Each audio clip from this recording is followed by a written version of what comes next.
Teach, Learn, Share, a podcast that thoughtfully explores teaching and learning practices in higher ed. I'm Margot Eckenberg.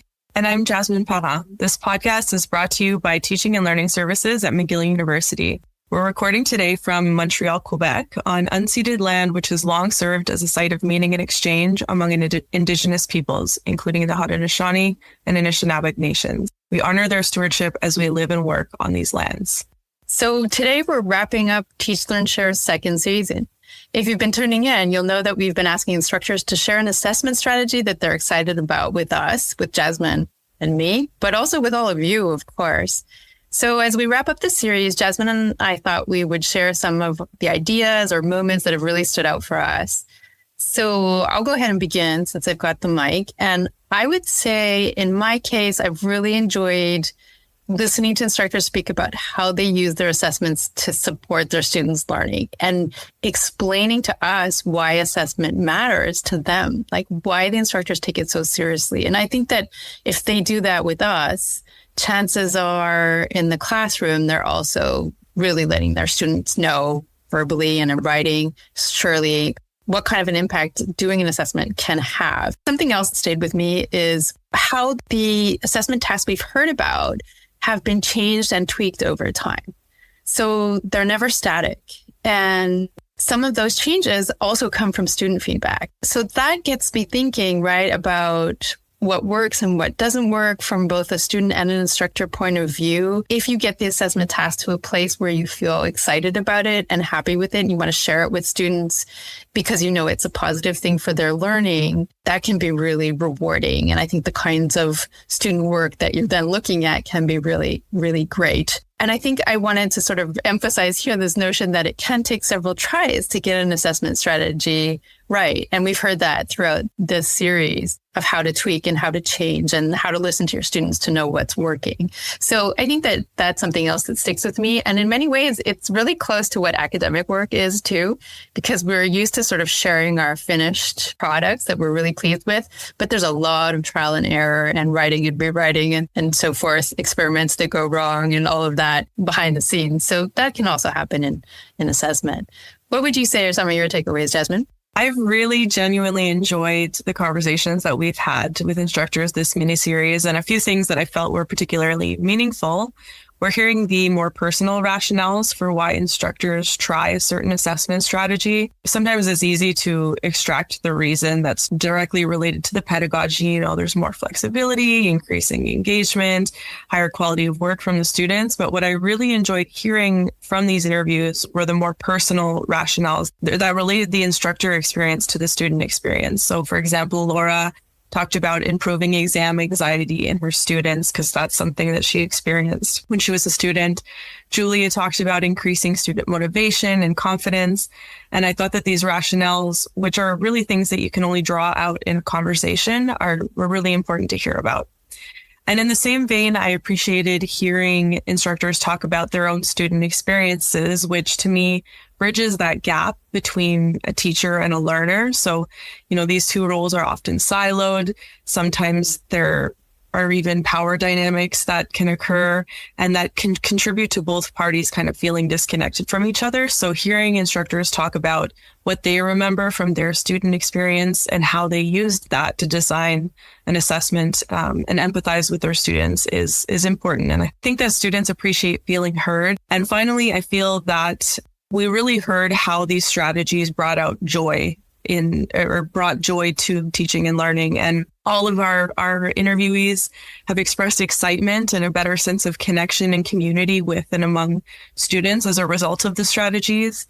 And so listening to that even makes us as listeners and as education developers feel excited and inspired. So I hope that these types of strategies can be shared far and wide. Thanks, Jasmine. And I love that you ended with joy because as we have explored several times on this podcast, going in, it's not something that we think about, right? Like the assessment component of a university course is not joyful generally for a lot of people, both learners and instructors, as you say.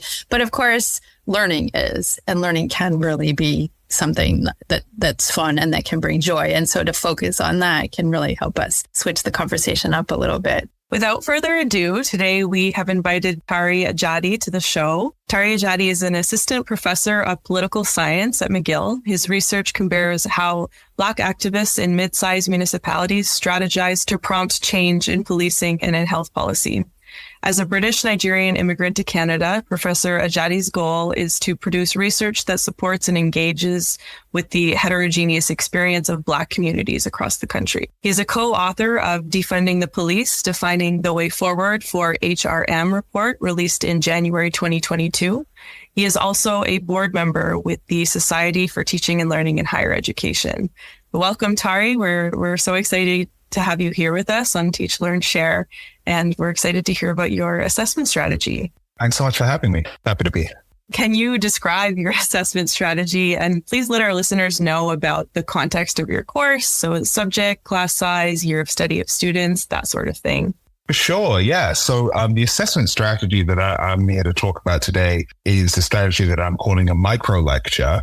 And it's a strategy that I've borrowed and adapted from some dear colleagues, which I'll explain in just a moment here. But this I apply in a class called The Politics of Black Canada, Poly 427. And this is a kind of fourth year political science course that engages in, as noted in my bio, the heterogeneous experiences of Black communities across the country in Canada as it relates to contemporary political issues. So in this version of the class, there were, I think, about 55 students that took it. It was my first time teaching the course at McGill, but in other versions of this class, I've taught it in kind of seminar form with, more like 15, 20 students.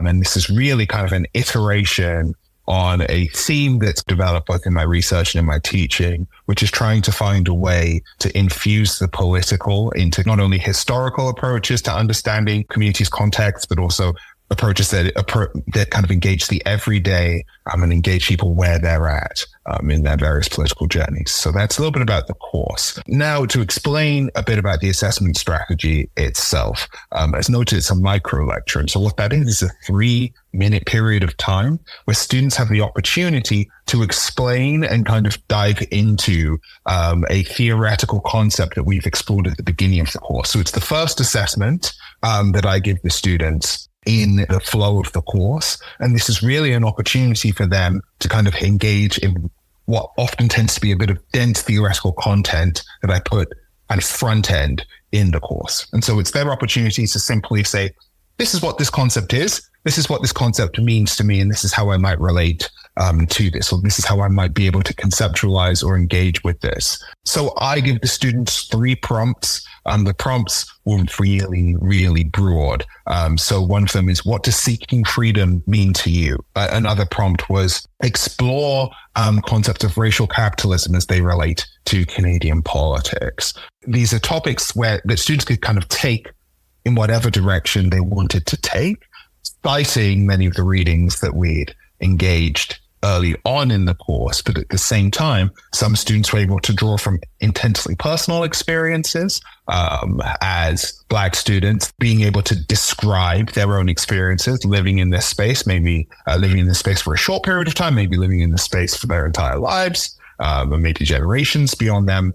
And also for students that are not necessarily Black, that are taking the course and are nevertheless interested in the topic, it still offers them kind of theoretical grist to be able to engage and kind of explore these concepts. I asked the students to record these 3-minute micro lectures in an audio format and to provide a script with a bibliography. But then I encouraged them to also submit any creative work alongside that micro lecture that might help to better explain and conceptualize of how they are approaching these concepts. And so some students recorded videos. They stitched together personal videos and edited those in really interesting ways. Some students played music. Some students made some really incredible artwork. Some students wrote poetry in the form of the micro lecture. And these were all ways to try to engage some of these concepts in a way that made sense and was meaningful for them. Wow. It seems like just hearing one of the first prompts, what does seeking freedom mean to you? That's difficult. That definitely would take some time to come up with something and express yourself in a way that, deeply personal.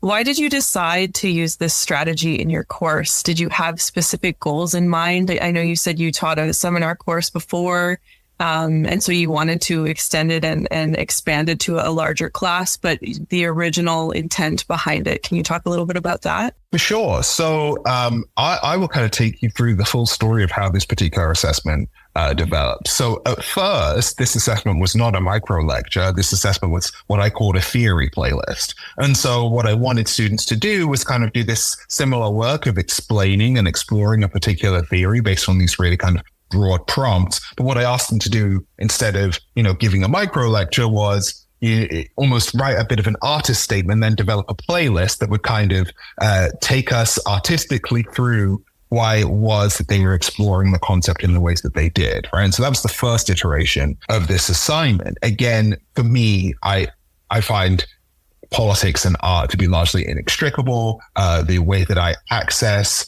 understanding politics, understanding political theory is through everyday kind of praxis, struggle, thinking about things in kind of collaboration with others. And so this is the way that I come to understand some of these concepts. So I ran my course initially in the seminar format using that theory playlist model.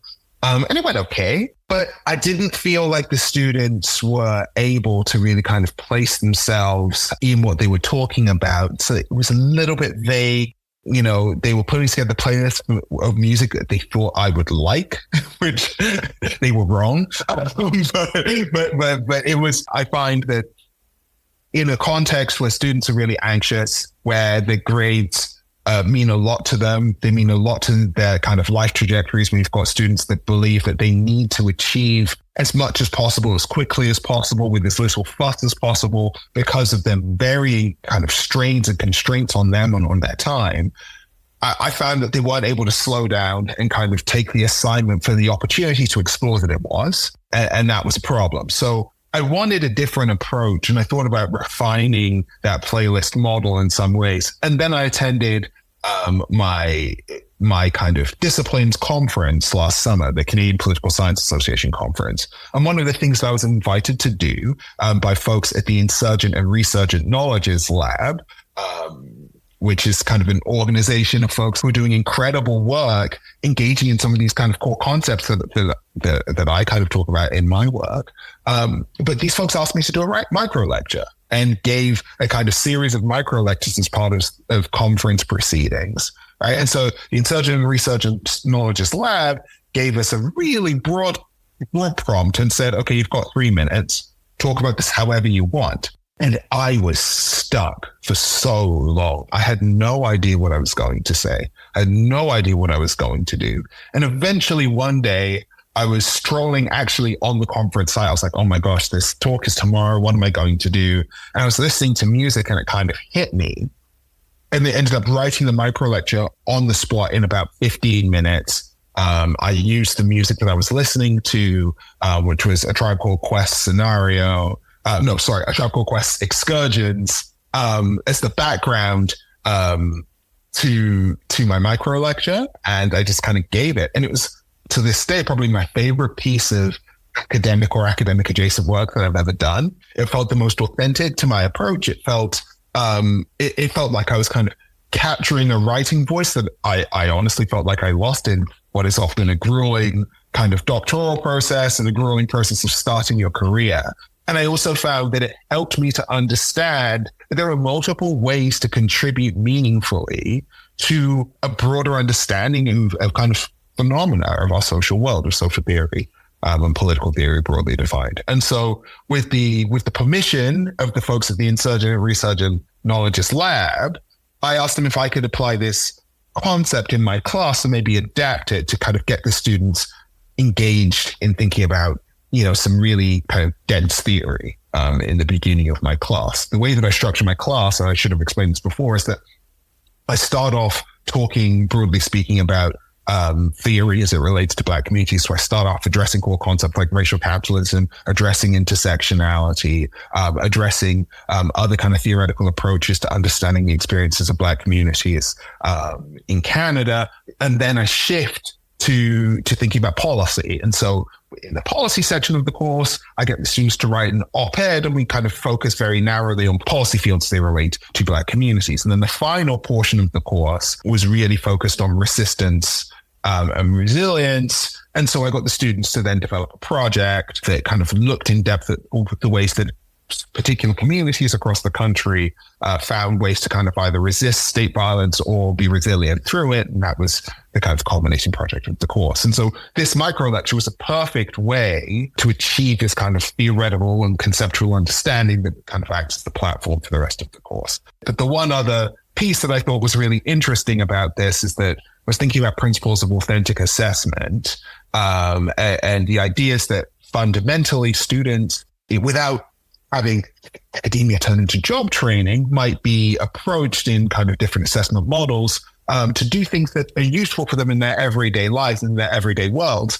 And students are navigating a world where communication is often done in 3-minute spurts and where we're dealing with really fractured and complex socio-political environments. And so being able to talk clearly for 3 minutes about that in a way that's authentic to you, where you can get your own perspective out, that's really good. It's a good thing to have in your back pocket. And so I was excited to engage them in that work.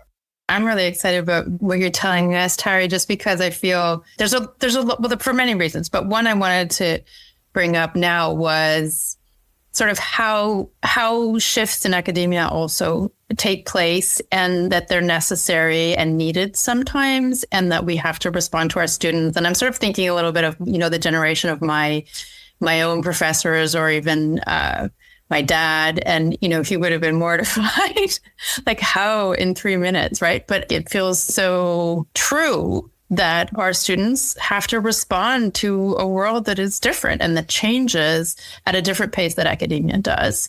And writing policy is just fundamentally important. So before you said authentic assessment, I was going to bring it up, because I think that absolutely that's precisely what you're doing. And it doesn't minimize the theoretical component, because if you haven't digested the theory, that 3-minute piece is not going to come out the right way, right? And I think you exemplified it really well when you talked about the playlists, where that piece was getting lost. It's not necessary that all of our students are going to be writing policy, but across a university, but all of them are navigating the waters of a world that doesn't always respond directly to how we're preparing them in academia. Sure. And I think that, whether the students engage in kind of policy work or not, I think that fundamentally being able to think about something for long enough that you can kind of distill it to its essence and talk about it in a way that's meaningful might facilitate empathy, right? And developing empathy for people whose experiences aren't necessarily your own, but you're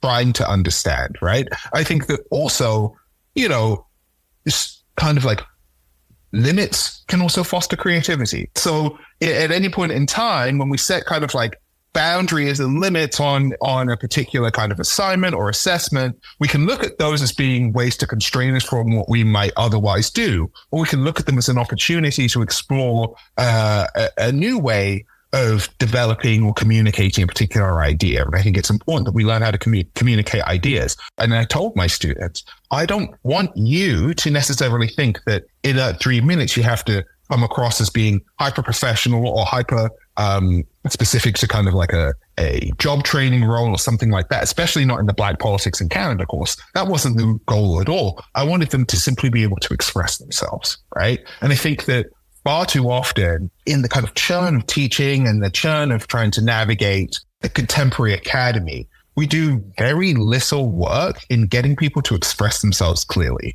And that's important. Just say what you mean. Right? Like, that's a really important skill that we don't get people to do. We instead get them to put up this entire artifice talking about ways to approach a certain concept or ways to approach a certain form in ways where they're not actually thinking critically about what it is that they're saying. And they simply respond to the incentives we put in front of them to get what they want to get out of the class, right? Which is the grade. So instead, if you give them an opportunity to just say what they mean and express themselves clearly, it prompts them to stop and reflect and think differently about the things that they're discussing. And that's all I wanted at the end of the day, kind of a bit of conceptual understanding and an ability to express oneself clearly. Absolutely. And I think too, by having students record themselves, there's also an element where you bring down the stakes a little bit of having to present in front of a group. And I do have a couple of sort of more just questions about the implementation. Like, once the videos are done, are they viewed by everyone? Are they shared, or is it something that just you look at? And then my other question was what you just said to us right now about what your expectations are in terms of their communication skills. Do you share that with students from the get-go so they know that that's what's expected of them? Yeah, so I'll answer your second question first, and I'll come back to the first one. So I developed a rubric for this micro lecture assignment, and I give a presentation very early on in the class about the assessment to make sure that I'm crystal clear about helping them to understand what it is that I'm expecting of them. I'm not assessing students on their kind of gregariousness. I'm not assessing students on, their ability to communicate hyper effectively in the English language. That's not my role here. My role is to try to get them to communicate their understanding about these core concepts, right? So I've had students that didn't necessarily feel comfortable presenting themselves in terms of talking. And so what they did is they used the voiceover features that are kind of ubiquitous on various social media platforms to read the scripts that they wrote. That's still completely appropriate. I'm able to understand it's a way that people commonly communicate, but it's also helping them kind of get over a bit of a barrier that might otherwise stop them from performing as well as they can. This is meant to be an enabling project rather than a project that's kind of narrowly sorting students out and saying, well, you've done this wrong. There's not really a wrong, but there is an approach to developing concepts. In terms of sharing, in this iteration of the class, I didn't do that. I thought the stakes would be a bit too high. I kind of wish I had, because some of what the students were able to produce was simply incredible. And I think it would have been really great to do that sharing out. But I think that's when you get the anxiety. And I've been noticing in my short time at McGill that one of the challenges that students are facing is they're really anxious. They're really anxious about their futures. They're really anxious about what they're producing. They're really anxious to be seen as capable and effective. And so sometimes the way to enable students to kind of play a little bit and to learn a little bit is to kind of reduce the stakes and reduce the anxiety and then get them to kind of proceed. What are some of the benefits that you have seen for you and your students, and the feedback maybe you've gotten from students about what worked well with this type of assignment? I found that there were significant benefits. I found that the students felt that they had ownership over what they produced, and that ownership made them feel like they could engage in a kind of topic that for some of them, particularly students that are not Black, that do not share that background, they felt maybe a bit uncertain about talking about. And I think that's another core feature of this particular assignment, right? How do you teach a course about Black politics in Canada without having students clam up for fear of saying something wrong and for fear of getting things wrong? And that's a real challenge that I've faced in teaching this course. And the way to do it is to ground them in the text, right? So I'm not necessarily looking for you to share your intimate life experiences. You can if it's helpful and pertinent, but only if it's germane to the concepts in the text that we're talking about. And so this assignment helps them to do exactly that. They're being asked to explain theoretical concepts in a way that is creative and unique to them. They're still ultimately being grounded in the text. They don't necessarily have to talk about their own experiences and perspectives. And if they do talk about their own experiences and perspectives, it still has to relate back to the text. They still have to cite and to cite extensively. And so being able to be grounded in the text means that they're able to feel confident. They're actually reading. They're reading in depth. They're reading in ways that are compelling and that are challenging and that are interesting.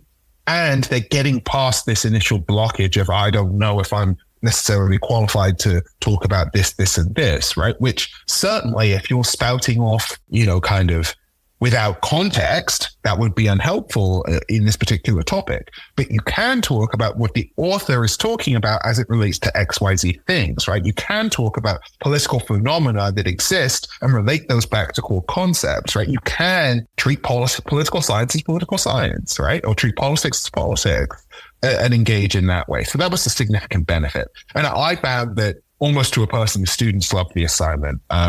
They said it was really challenging and that they liked the challenge, that they spent more time on this assignment than on most, but that time was fun for them and interesting for them because they were doing something different. It wasn't just a 5-paragraph essay. Instead, they were really taking the time and the care to produce something that they were proud of at the end of the day, and that they could kind of have in their back pocket.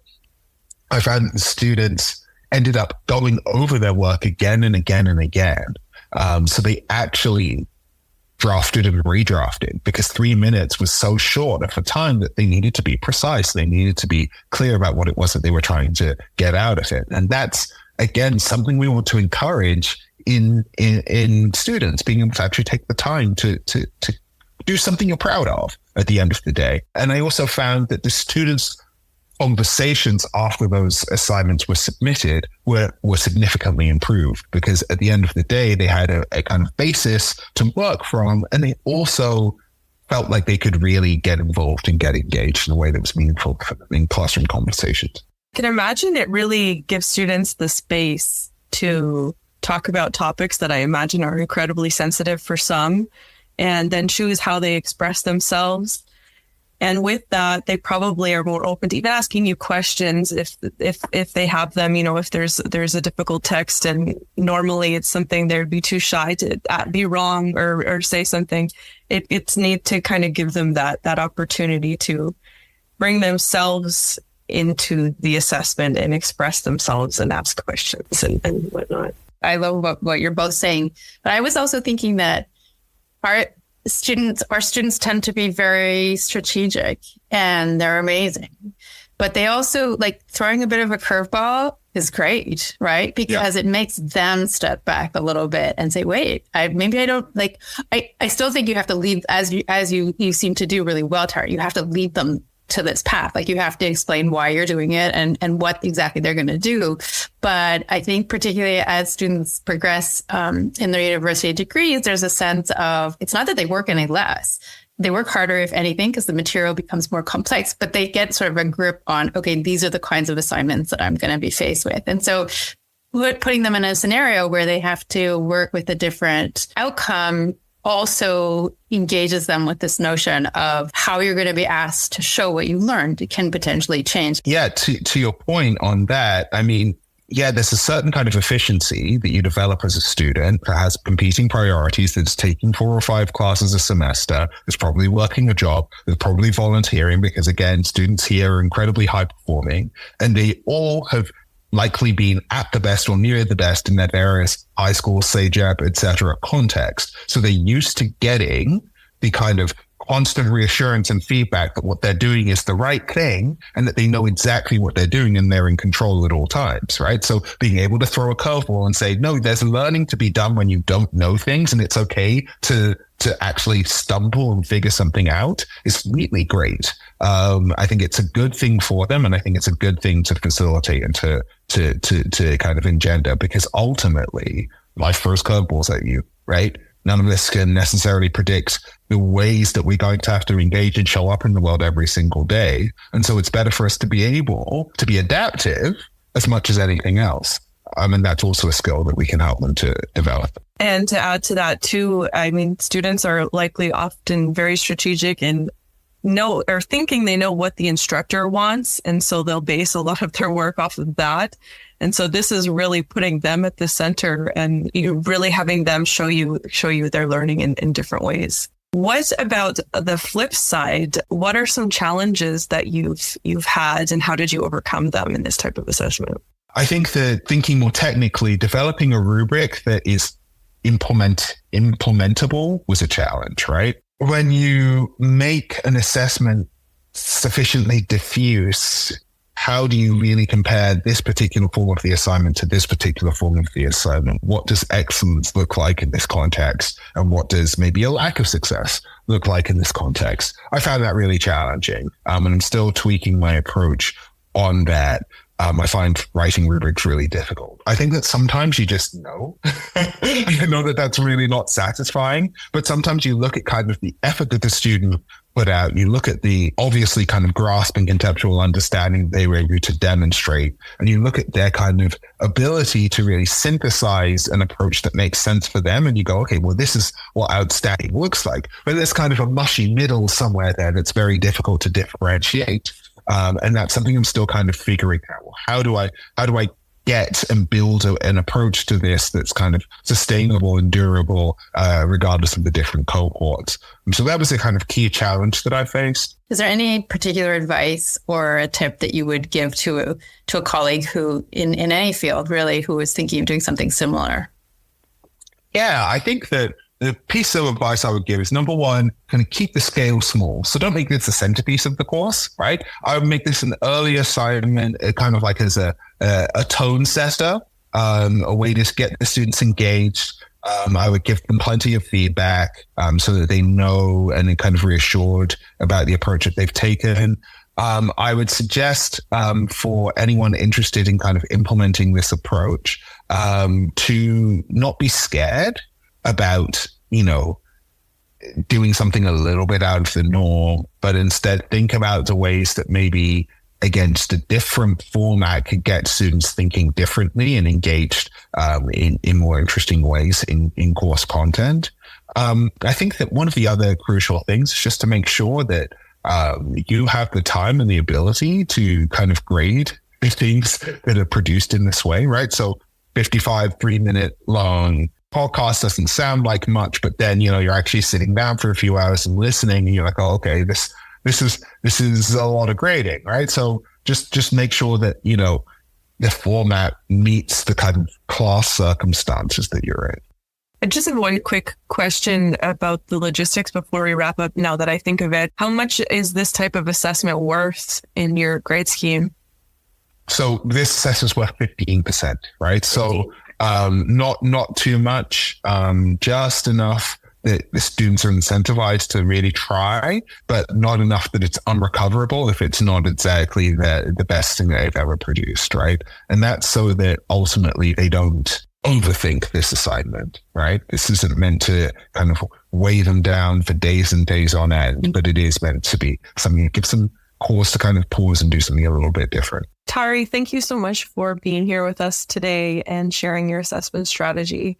Just the notion of guiding students in better expressing themselves more clearly is invaluable. And I think that it ties perfectly into the topic you teach. So thanks again. We're excited for people to hear about it. And thank you to our listeners for tuning in. Please subscribe to Teach, Learn, Share and let others know about it. Until next time.